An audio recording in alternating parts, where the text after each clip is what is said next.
again, once again, Mark chapter 5, beginning at verse 25. Now a certain woman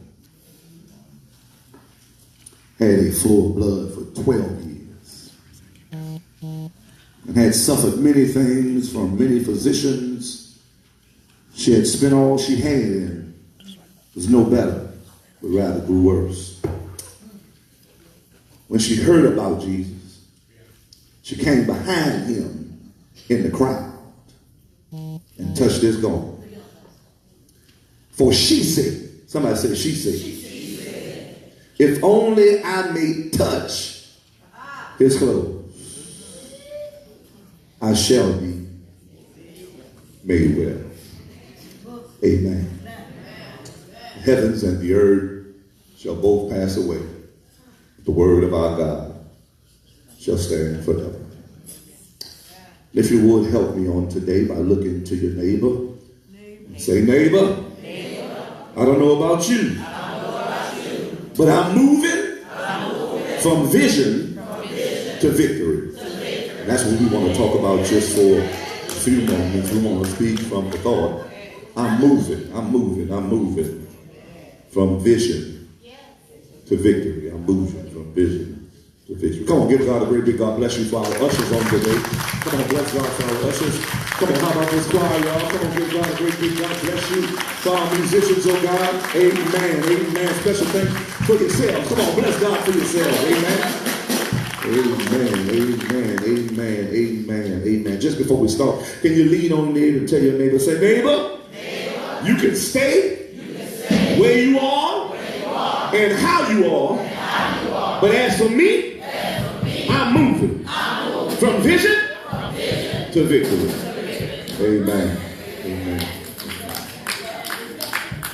We are yet and still, even as it is today, this first Sunday of this second month of our Lord's year 2019, continuing our attempt to get us to grasp and to carry out what God has given us as a mission for our collective church body, as well as a vision for our individual lives, as well as those who are a part of our families. If you would allow me, for the sake of those who may not be familiar with what I mean when I talk about our mission and vision. Our mission, if you remember, for this 2019 is that of frangelism, the campaign of each one, reach one. Amen. Our vision, my beloved, is that of 2019, the year of repositioning. Someone might ask and say, why do we need both? Why a collective mission statement as well as an individual vision statement for our lives? Well, my beloved, there are distinctive differences in the two.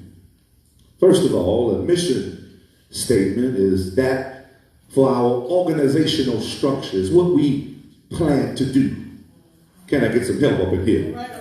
It defines our purpose.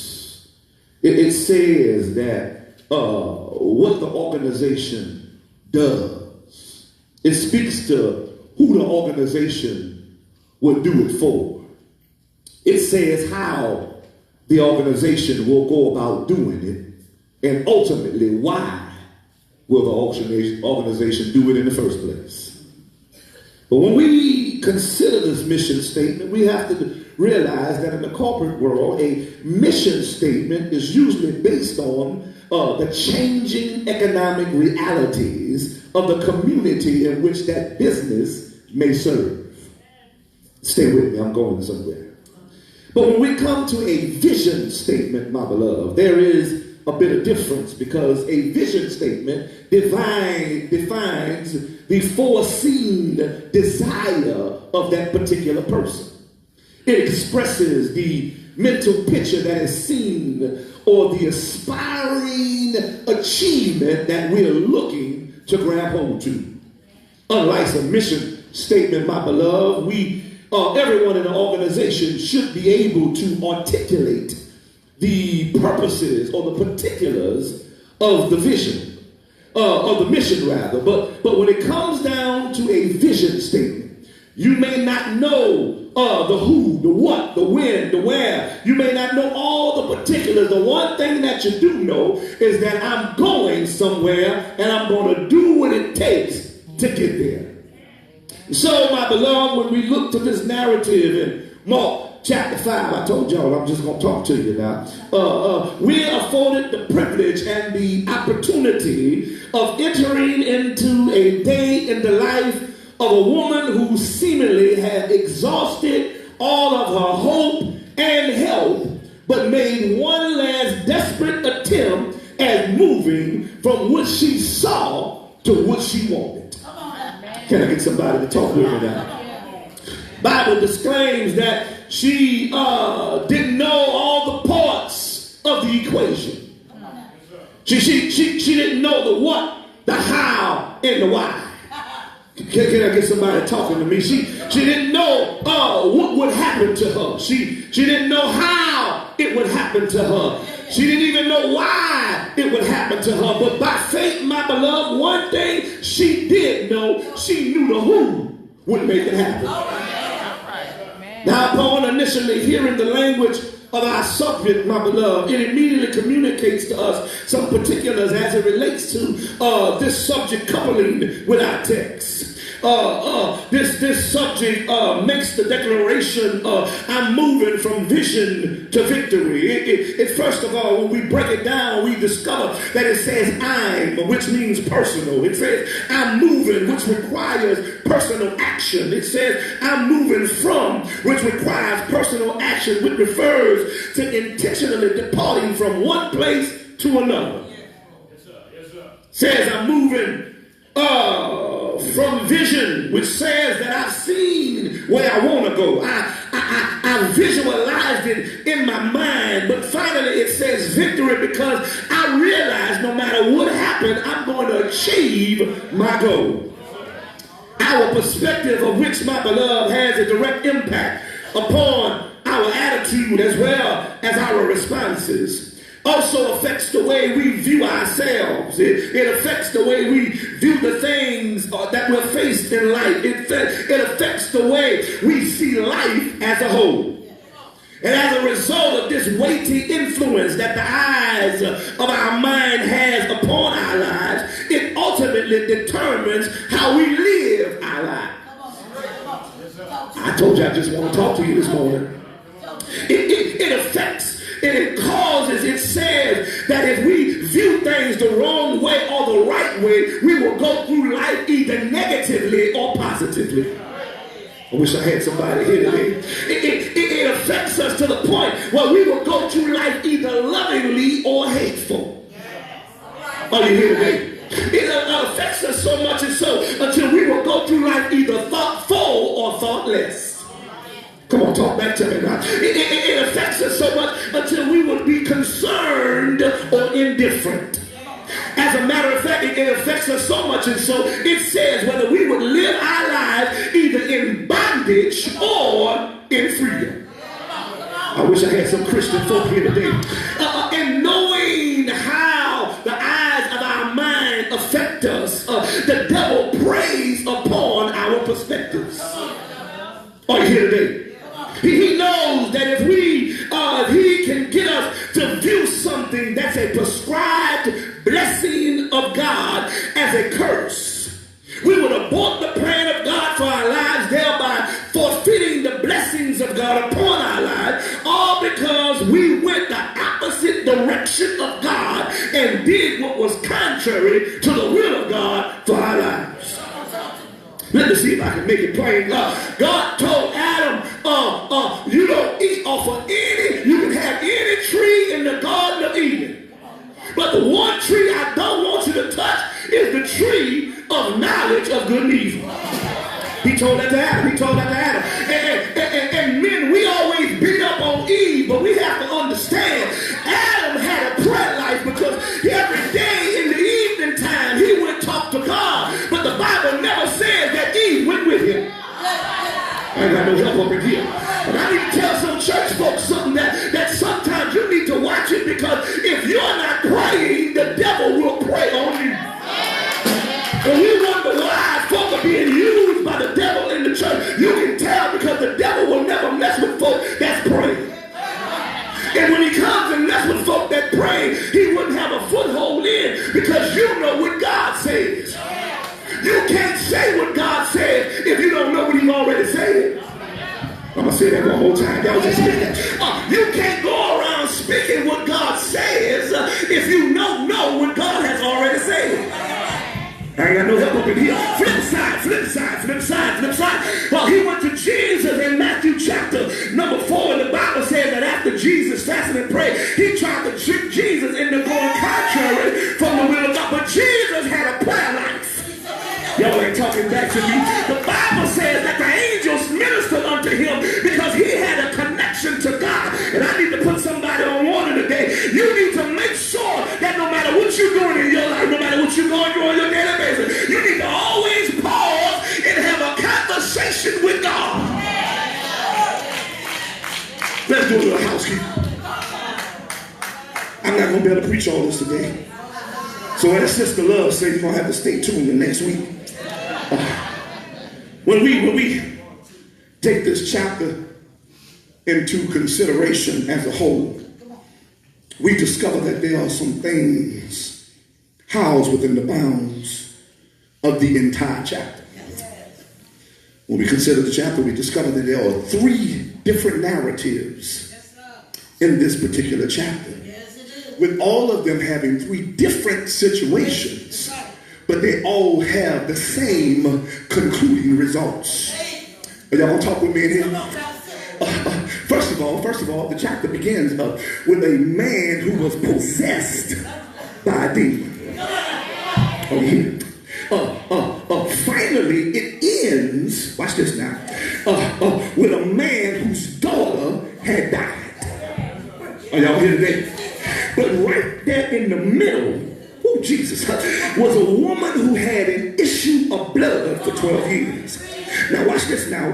We have to consider some things because the main person in each of these 3 narratives had, watch this, had situations that preceded them. Watch this now. We always look at what's going on, Sister Sharon, but we never look at what happened before. Now, before this man was even possessed, I believe that he had a family.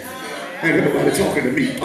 He may have had a job or even a business, but because he had a demon grabbed hold of him, he lost everything. Y'all ain't talking back to me. Let's consider this young girl. Let's consider the young girl. Let's consider the young girl. I'm quite sure that her father, Brother Stragan, may have put up a child college fund for his child. Y'all ain't talking back to me. She may have a mother who was concerned for her teenage daughter. Are y'all here today? So that mother was heartbroken because she heard that her daughter was sick unto death. I wish I had somebody talking to me. And here's this woman with an issue of blood. Y'all help me in here. She probably had a husband. If she didn't have a husband, she probably had a sweetheart. Y'all know what I'm talking about. A boo thing. Y'all don't act funny with me. So all of them had situations prior to what was going on with them. But watch this. All 3 of these persons, watch this, had issues that affected not only their own lives, but it affected the lives of the persons who was around them. Attempts were made to change all 3 situations. It's right there in the text. When you get tired, I'll see y'all next week. The man that was possessed by demons, the Bible says that many came and tried to tame him with chains and with fetters. Yeah, he had folk that was trying to help him. I wish I had somebody here. Somebody's trying to help somebody's child right now. They're trying to hold them in because drug addiction is taking them in the wrong direction. Alcoholism is taking them in the wrong direction. Somebody's daughter is living a promiscuous life and dealing with the wrong fellas. I ain't got nobody talking back to me. And you're trying to hold them with chains and fetters, but no matter what you do, they break loose. Bible says that Jairus' daughter, who was sick, had a sickness unto death, Brother Gerard. The Bible says that he went to look for Jesus because he heard about Jesus. He was interceding for his child. And then we got somebody here today that's interceding for some children, interceding for a loved one. Y'all ain't talking back to me. She was looking, somebody was doing something for her. But then we have this woman who's right smack in the middle who had nobody. Somebody here today on their own. Nobody's praying for you. You trapped in a relationship and nobody can hear you crying. Y'all ain't talking back to me. You in a situation where nobody's praying for you. Help me now. You on a job where you don't want to be on. Come on, talk back to me now. You dealing with children on your own as a single mother. Y'all ain't helping me in here. You a father who want to be with your children, but that knucklehead woman don't want you. Y'all ain't helping me in here. There's somebody who's all alone by themselves.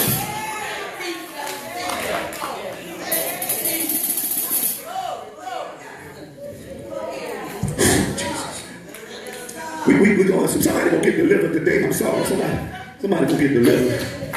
Bible says that. Bible also shows that each of them had to exercise faith in all three narratives in order to get their healing.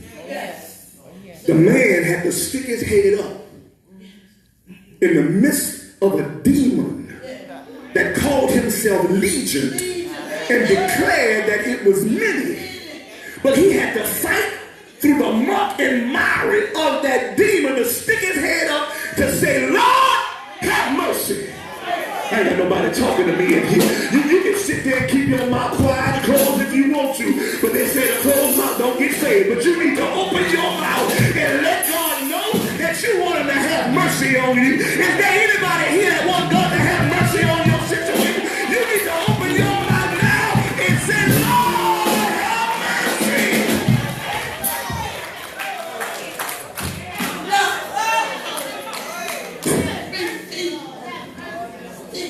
Jairus had to have enough faith to go and seek out Jesus. He had to have enough faith to leave from where he was to go where Jesus was at. I wish I had somebody talking to me. But then this woman with this issue of blood. I'm trying not to get ahead of myself, y'all. But she had to push in a place she didn't belong. Y'all hear what I just said? She had to push in a place she didn't belong. Folks said, the law said that she was not supposed to be in a crowd.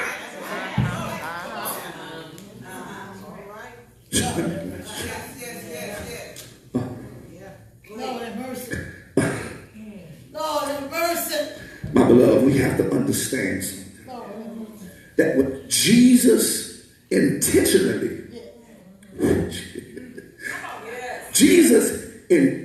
this blew my mind. Says Paul, this blew my mind.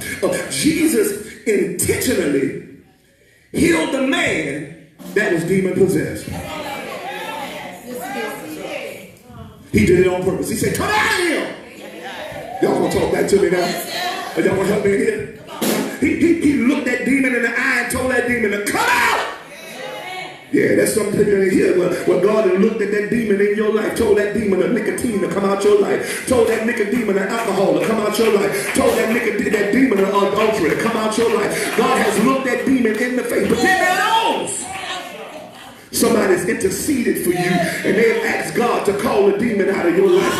They've asked God to come to your rescue, and God has met you right where you were. God came to the place where you were at. You didn't have to find him in the church because he found you in the club. You didn't have to come to him because he came to you in the second line. Y'all ain't talking back to me. You didn't have to go find God, but somebody prayed for you.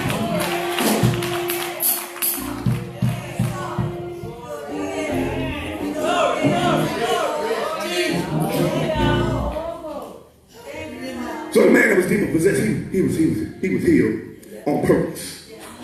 I'm sorry, y'all. The woman, this daughter that was healed, she was healed on purpose because her daddy prayed. But this woman Jesus didn't plan to heal her.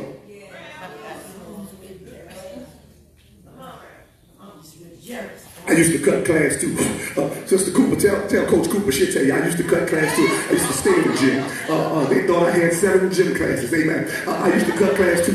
But I wasn't slow. Watch this. Don't be slow. Don't miss this. Don't miss it. Don't miss it. Jesus wasn't planning to heal her.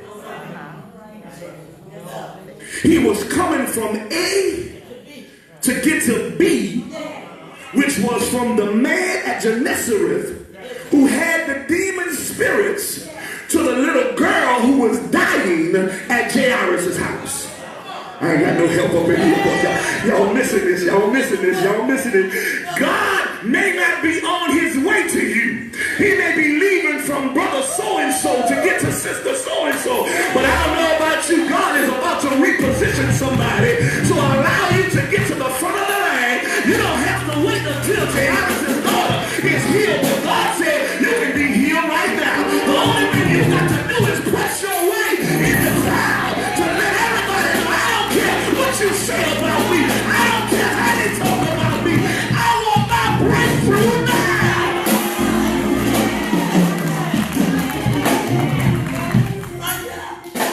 So, I'll give you points on next week. That was all the preliminary, Sister Martha. I'm through. I'm through. I can't go no more.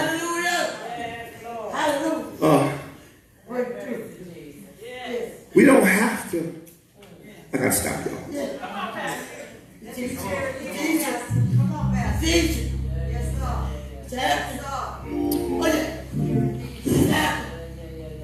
Thank you, Lord. I don't know who you are. I don't know what you're going through. I don't know what you're dealing with. I know it's seemingly you've been skipped over. Folk been looking over you. Folk been talking down to you. Folk been passing you by. But God said you're up next.